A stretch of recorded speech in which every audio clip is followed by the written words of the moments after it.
은혜 받고 돌아갑시다. 우리 서로 한 번만 더 인사하겠습니다.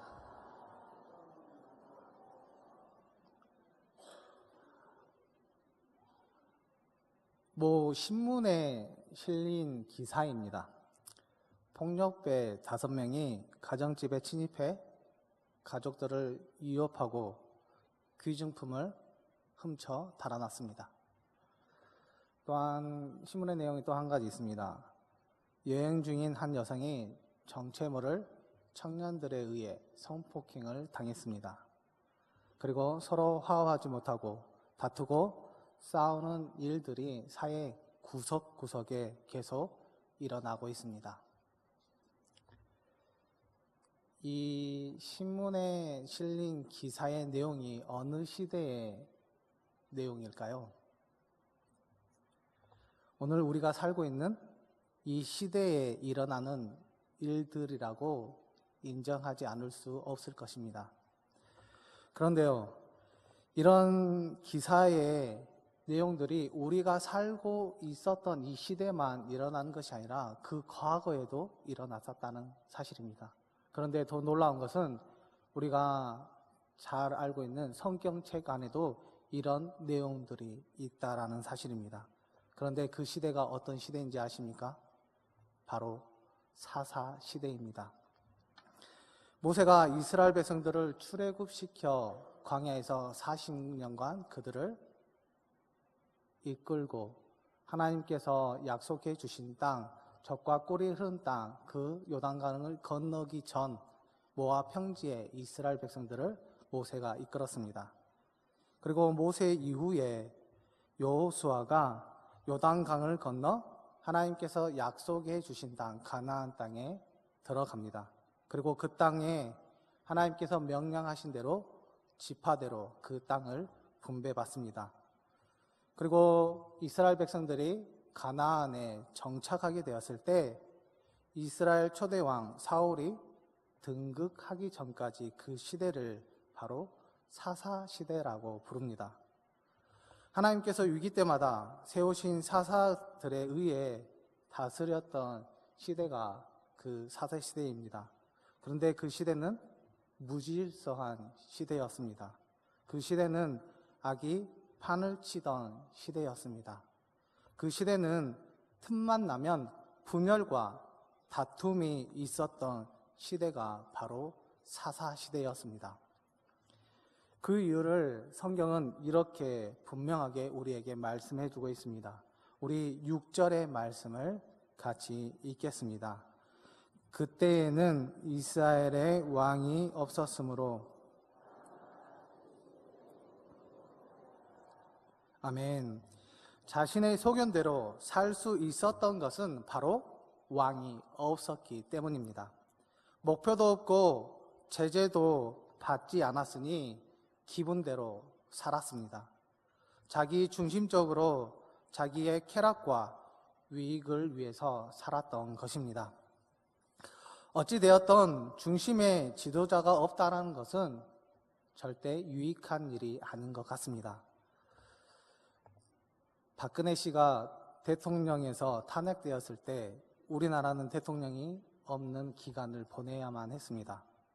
그리고 새로운 대통령이 당선될 때까지 그동안 나라는 엄청난 혼란과 손해를 감수했습니다. 대신임도도 떨어졌었고 내부적인 분열의 양상도 크게 일어나는 것을 보게 됩니다. 또한 교회에 목사님이 없는 교회들이 있습니다. 담임 목사가 공석인 교회입니다. 그런데 그곳에 설교하시는 목사님들의 말씀을 들어보면 그 성도들은 차갑고 쌀쌀맞다라고 이야기하십니다. 즉 그들의 얼굴에는 기쁨과 소망을 찾아볼 수 없으며 내부적으로는 많은 진통으로 말미암아 어려움을 겪고 있기 때문에 그들에게 기쁨과 소망이 없다라는 것이었습니다. 이렇게 지도자가 자리를 지키고 나름대로의 임무를 잘 감당하게 되었을 때 그곳은 바로 안정과 희망이 있는 줄 믿습니다. 오늘 본문의 말씀을 통해 진정한 왕이 없었던 사사시대의 한 가정으로 한번 들어가 보려고 합니다. 미가라는 가정의 사람의 가정입니다. 미가는 에브라임 산지에 사는 사람입니다. 미가는 어머니를 모시고 살았으며 그 어머니는 미가를 되게 사랑했습니다. 그리고 아내에 대한 언급은 없지만 아들의 그 언급된 그런 이야기를 내용을 보면 아마 결혼한 사람이었고 경제적으로 부족함이 없었던 가정인 것 같습니다. 이 미가라는 뜻의 이름은 여호와와 같은 자 누구인가입니다. 그런데 성경에서는 우리가 보기에 미가라고 읽혀지고 있지만 히브리의 원문에 보면 그의 이름을 미가에후라고 이야기합니다. 그런데 미가에후라의 이름의 뜻은 이런 뜻입니다. 여호와 같은 분이 이 세상에 아무도 없다라는 그 의미를 가지고 있습니다. 이것을 볼 때 이 미가를 낳은 이 부모님들이 어느 정도 신앙을 가지고 있으며 그 신앙 고백에 그 아들의 이름을 주어진 것을 보게 됩니다. 그런데 이렇게 외적으로는 신실하고 부족함이 없는 것 같은데 그 집에 놀라운 사건 하나가 발생하게 됩니다. 그 사건이 무엇이냐면 어머니가 은 1,100을 도중 맞은 것입니다. 그래서 미가의 어머니가 화가 나서 그 도둑놈을 심하게 저주를 하게 됩니다. 그런데 실은 미가가 자신의 어머니의 것을 가져간 것입니다. 그래서 미가는 자신의 어머니가 다른 사람들에게 하는 그 저주의 소리를 듣고 자신의 그런 죄책감에 의해서 어머니에게 자신이 가져간 것을 이시죽고 하게 됩니다. 그런데 미가의 어머니가 미가의 잘못에 대해서 책망하는 것이 아니라 그냥 항구해 버립니다. 그리고 오히려 축복해 버리는 것을 보게 됩니다. 그리고 미가의 어머니는 이 은을 여호와께 드리겠다라고 말씀합니다. 그런데 이 은은 은장색으로에게 주어 신상을 부어 만들게 합니다. 그 신상이 무엇이냐면 바로 에봇과 드라빔입니다. 즉 우상을 만들겠다라는 그런 뜻입니다. 이 전체적인 내용을 보면 외적으로는 신실한 가정같이 보입니다. 왜냐하면 그의 아들은 하나님과 같은 분은 없다라고 분명히 고백하는 것을 보게 됩니다. 그런데 그 내부적으로는 바로 우상을 만들고 섬기는 것을 보게 되었을 때 부패한 가정이 바로 미가의 가정이라는 것입니다. 그래서 오늘 말씀은 이 십계명을 비추어 한번 미가의 가정을 한번 보겠습니다. 첫 번째, 자식의 탐욕으로 말미암아 하나님의 뜻을 거스리는 가정이 바로 미가의 가정입니다. 은 1,100이라는 그 돈이 얼마나치의 값어치가 있는지 분명히 알 수는 없습니다. 하지만 블레셋이 드릴라에게 삼손을 잡아주면 내가 주겠다 한 돈이 바로 은 1,100입니다. 그렇다면 이것을 보았을 때 이 은 1,100은 적은 돈이 아니라는 것을 우리에게 짐작하게 합니다. 어찌됐든 어머니의 돈을 본 미가의 마음을 이렇게 탐욕이 지배해 버렸다는 것입니다. 그것으로 말미암아 미가가 범죄하게 됩니다. 그래서 10계명 중 10번째 계명을 보면 내 이웃의 집을 탐내지 말라라고 말합니다. 미가는 분명히 이웃의 것을 탐내지는 않았습니다. 그런데요, 자신의 것이 아닌 다른 사람의 것, 즉 그 대상이 어머니의 것이긴 하지만 다른 사람의 것을 탐했기 때문에 이 10번째 계명을 어기는 것을 보게 됩니다. 또한 8번째 계명은 도둑질하지 말라입니다. 미가는 돈을 훔쳤습니다. 그리고 자신의 죄를 자복했긴 했지만 그것이 진정한 자복이었을까요? 그렇지 않았을 것입니다. 아마 어머니께서 다른 사람들에게 저주하지 않았다면 아마 그것을 감추고 자신의 것으로 만들어 버렸을 것입니다. 하지만 자신은 그 어머니의 저주의 말을 들었기 때문에 자신의 죄를 고백하게 됩니다. 하여튼 자신의 죄를 고백했더라도 결국은 돈을 훔친 것은 마찬가지이기 때문에 그가 8번째 계명을 어긴 것입니다. 다음으로 9째 계명을 보면 내 이웃에 대하여 거짓 증거하지 말라입니다. 미가의 어머니가 자신의 돈이 없어지게 되었을 때 막 저주를 퍼붓게 됩니다. 그런데 그 저주의 대상이 누구입니까? 바로 이웃이었을 것입니다. 자신의 아들이 가져갔다는 것을 모르고 있었기 때문에 아마 이웃에 대해서 저주를 퍼붓게 되었을 것입니다. 이것을 보았을 때 내 이웃에 대하여 거짓 증거하지 말라, 이것을 거역한 것과 같습니다. 그렇기 때문에 실제로 돈은 가져간 사람은 이웃이 아닌 미가였기 때문에 이 미가의 하나의 잘못으로 말미암아 거짓 증거하게 되었고, 그것으로 어머니의 아픔을 아프게 했을 뿐만 아니라 다른 사람들까지 저주하게 되었다는 것입니다.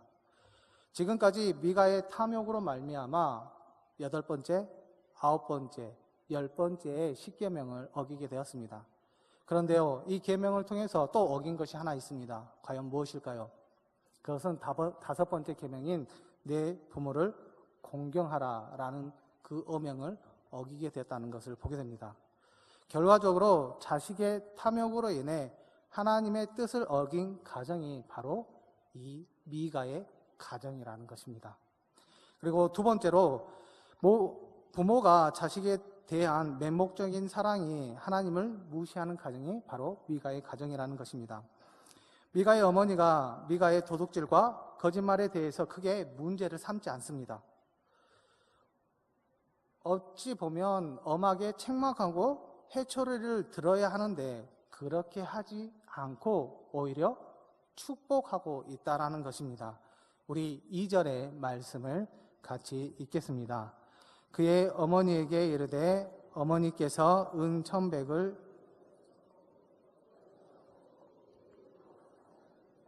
보소서, 그 은이 내게 있나이다. 내가 그것을 가졌나이다 하니 그의 어머니가 이르되 내 아들이 여호와께 복받기를 원하노라 하니라. 아멘. 2절 후반부의 말씀을 보면 내 아들이 여호와께 복받기를 원한다라고 분명하게 말하고 있습니다. 저주받을 짓을 한 아들에게 오히려 복받기를 원한다라고 말하면서 축복하고 있는 것을 보게 됩니다. 그런데요, 더 기가 막힌 것이 있습니다. 그것은 그 복을 받기 위해서 방법과 그 계획이 참 기가 막히다는 것입니다. 우리 3절의 말씀을 같이 읽겠습니다.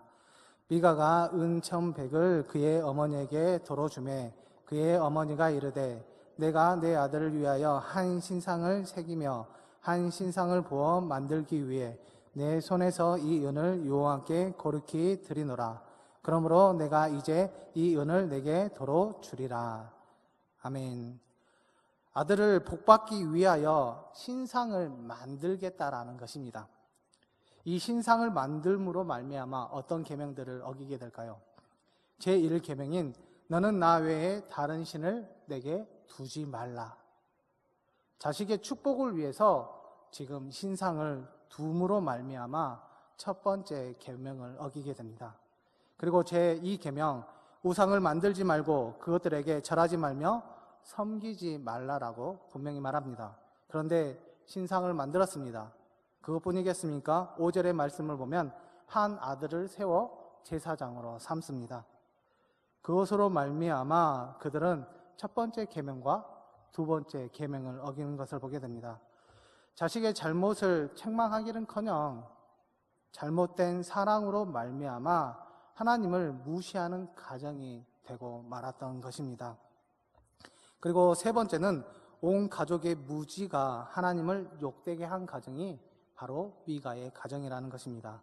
우리 5절의 말씀을 같이 읽겠습니다. 드라밈을 만들고 한 아들을 세워 그의 제사장으로 삼았더라. 아멘. 신상을 만들고 그것을 기존에 있던 신당에 세우게 됩니다. 그런데 드라빔은 이런 뜻입니다. 하나님의 뜻을 알아내는데 쓰는 우상의 도구가 이 드라빔이고요. 그리고 에봇은 제사장의 옷입니다. 그런데 자신의 아들을 세우게 됩니다. 그때 당시에 제사장은 누구 자손만 할 수 있죠? 레위 자손만 할 수 있음에도 불구하고 자격이 없는 사람이 지금 제사장으로 세워졌습니다. 그리고 그 제사장의 옷을 입고 이상한 방법으로 지금 하나님의 뜻을 알아내겠다고 지금 하나님을 부르고 난리를 치고 있다라는 것입니다. 이것을 통해서 그들이 하나님께 범죄한 것이 있습니다. 제 세 번째 계명인 너는 내 하나님 여호와의 이름을 망령되이 일컫지 말라, 부르지 말라입니다. 거룩하신 하나님의 이름을 남발되고 남용되는 엄청난 잘못을 지금 저지르고 있다라는 것입니다. 그리고 미가의 어머니가 도둑을 저주할 때 분명히 하나님의 이름을 거론했을 것입니다. 그것을 어떻게 알 수 있냐면 바로 미가가 두려움을 떨면서 어머니에게 자신의 죄를 고백하는 것을 보면 어머니가 어느 정도 하나님의 이름을 드러내면서 아마 저주했을 것입니다. 이것도 무엇입니까? 여호와의 이름을 망령되이 일컫는 것입니다. 가족에 의해 하나님의 이름이 욕되게 된 그런 가정이 바로 미가의 가정입니다. 미가의 가정은 하나님께서 우리에게 주신 그 십계명을 거의 거역한 것과 마찬가지일 것입니다. 겉으로는 재물이 있고 제단도 있고 신앙도 있는 가정처럼 보이지만 속으로는 감사도 없고 기도도 없고 진실이 없는 속빈 만두와 같은 가정이었다는 것입니다. 우리의 가정은 어떻습니까? 우리의 가정이 눈에 보이는 부분보다 눈에 보이지 않는 부분이 더 알차고 진실된 가정이 되시기를 바랍니다. 그렇다면 미가의 가정이 이렇게 된 원인이 무엇이라고 생각하십니까? 우리가 6절의 말씀을 보면 우리에게 잘 가르쳐주고 있습니다. 그때에는 이스라엘의 왕이 없었으므로 사람마다 자기 소견에 옳은 대로 행하였더라. 아마 그 가정에 왕이 없었기 때문입니다. 나라에도 왕이 없어서 문제가 있지만 미가의 가정에도 바로 진정한 왕이 없었기 때문에 그런 현상들이 일어나게 된 것입니다.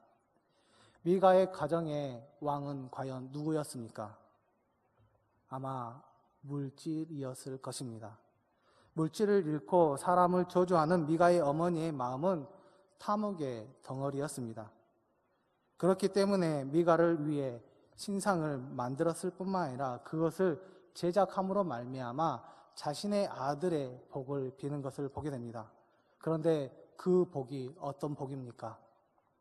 바로 물질의 복이었습니다. 13절의 말씀을 보면 이렇게 나와 있습니다. 이에 미가가 이르되 내 인을 내 제사장이 되었으니 이제 여호와께서 내게 복 주실 줄을 아노라 하니라. 미가도 자신의 가정의 소용에 대해서 전혀 생각하지도 않고 이제 제사장을 자기 집안으로 드렸기 때문에 하나님께서 우리의 제사를 받아 주실 거라는 것을 믿고 있습니다. 그런데 그것으로 말미암아 자신들에게 엄청난 축복을 받게 될 것이라는 그 믿음과 함께 그를 제사장을 집안으로 들은 것을 보게 됩니다. 하지만 그들의 물질의 축복, 그것은 바로 그들의 탐욕을 이야기하는 것을 보게 됩니다. 분명히 하나님께 영광을 돌리고 하나님의 뜻을 알기 위해 의도한 것이 아니라 자신의 물질의 복을 받기 위해서 그것을 만들고 또한 제사장을 자신의 집으로 섬기게 했다라는 것입니다. 이 가정은 물질이 이미 하나님의 자리에 차지하고 있었던 것입니다. 그리고 또 하나는 아마 자식이었을 것입니다. 자식의 잘못을 지적하고 고칠 생각을 하지 않았습니다. 오히려 자식이 복 받는데 관심을 가지고 있었습니다. 하나님을 위해 준비해야 될 것을 자신의 아들을 위해서 준비시키고 있는 것을 보게 됩니다. 분명히 하나님을 위해 수고하고 물질을 사용해야 하며 신앙의 모습을 위해 갖고 가야 할 그 미가의 어머니가 오히려 자식을 위해 수고하고 있으며 물질을 사용하며 또한 자신의 신앙을 그렇게 가꾸고 있다는 것입니다. 이 가정은 자식이 이미 하나님의 자리에 차지하고 있는 것을 보게 됩니다. 우리 또한 이런 가정이 되지 않습니까? 잘못된 자녀의 사랑의 가정들을 보면 이런 가정들이 있습니다. 자녀의 입시를 위해 점을 보는 신앙의 부모가 있습니다. 그것뿐이겠습니까? 자녀의 앞날을 위해 불의한 방법으로 동원하여 아들이 잘 되기를 원하는 신앙의 부모가 있으며 또한 자녀의 미래를 위해 예배를 포기시키는 그런 신앙의 부모들도 있습니다. 아들이 왕이 되면 그 아들이 진짜 왕 대신 하나님을 우습게 본다는 사실을 우리가 꼭 명심해야 할 것입니다. 성도 여러분, 가정의 왕이 누구십니까? 혹시 물질이 아니십니까? 혹시 자녀가 아니십니까? 혹시 하나님 외에 그 어떤 것이 하나님의 왕자에 앉아 있지는 않으십니까? 구약에서 선포된 하나님의 말씀 중에서 대표적인 말씀이 하나 있습니다. 너희는 내 백성이 되고 나는 너희의 하나님이 되리라 라고 분명히 우리에게 말씀하고 있습니다. 그것은 우리가 하나님의 백성이 되면 하나님은 우리의 왕이 되어 주신다라는 것입니다. 우리의 가정이 하나님을 왕으로 세우면 하나님께서 우리의 가정을 통치하시는 것입니다.